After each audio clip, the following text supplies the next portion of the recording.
Hey guys, you want to see how to take the engine out of your pit bike? I'm going to show you how to do it right now.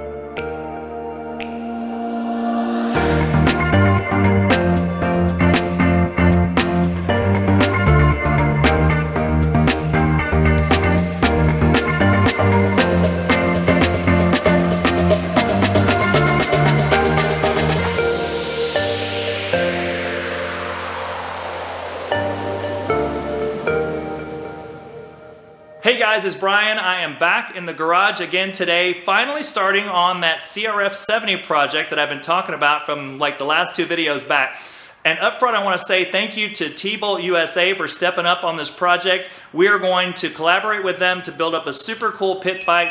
We are going all in on this thing. We're going to do a big bore stroker kit. This thing is going to be awesome when we're done with it. Not only that, we're going to trick out the suspension with a long travel suspension, and this thing is going to be awesome when we're done with it. On top of that, we have entered this bike in Cameron Niemela's Broke to Built bike building contest, and he has several divisions for bikes. We're entered in the pit bike division, so hopefully as we go along on this project we can sway the judges on that competition to like our bike, and hopefully we will win that competition. So that's what we're after.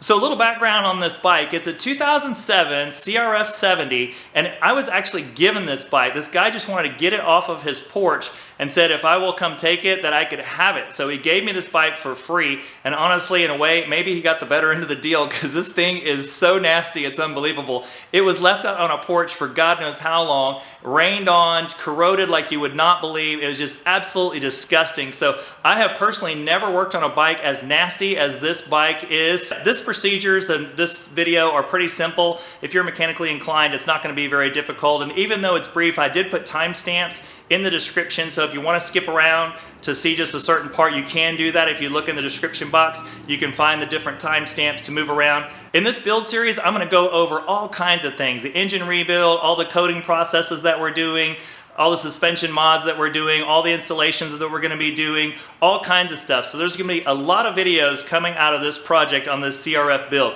So there's lots of stuff coming up. One thing that I'd like to mention up front again is that I'd really recommend that you take pictures of everything that you're doing, or videos. Of course, I'm making videos of everything that I do all the time, so I can always look back on my videos, but I really recommend that you consider making videos or taking pictures of everything you do. You will forget. Don't rely on your memory. Take a lot of pictures. You'll be glad that you did. So with that said, I'm ready to tear into this thing. The first thing we're going to do is drain the oil. So let's get the tools out and go to work.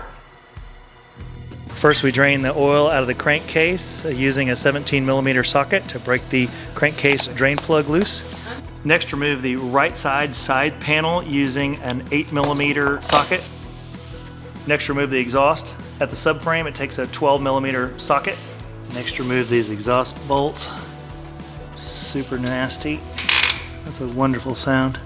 That is so gross. There's water in there.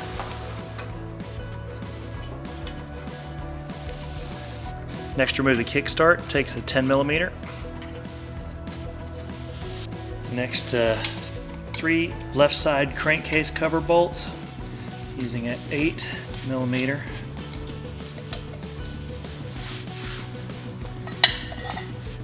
One thing I did not record is how to remove the spark plug boot, but you can probably figure that one out, but here's a graphic. Next, remove these 2 8mm bolts that hold on the manifold.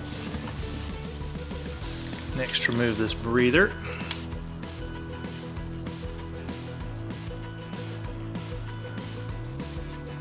Next, disconnect these disgusting alternator and ignition pulse generator connectors. So normally the next step would be to remove the chain by loosening this main axle nut, and also removing the chain adjuster and these little lock nuts at the very back of the adjusters. Then you would slide the wheel forward and get slack in the chain. However, my motorcycle has no chain. It has this lovely smashed, has this nice big chunk missing out of it. So I guess the chain broke and cracked the cover on mine. So next we take off this drive sprocket and remove the retaining plate behind, and the easiest way to do this, because the spins, is with an impact driver, so hopefully that'll come loose. Hey. All right.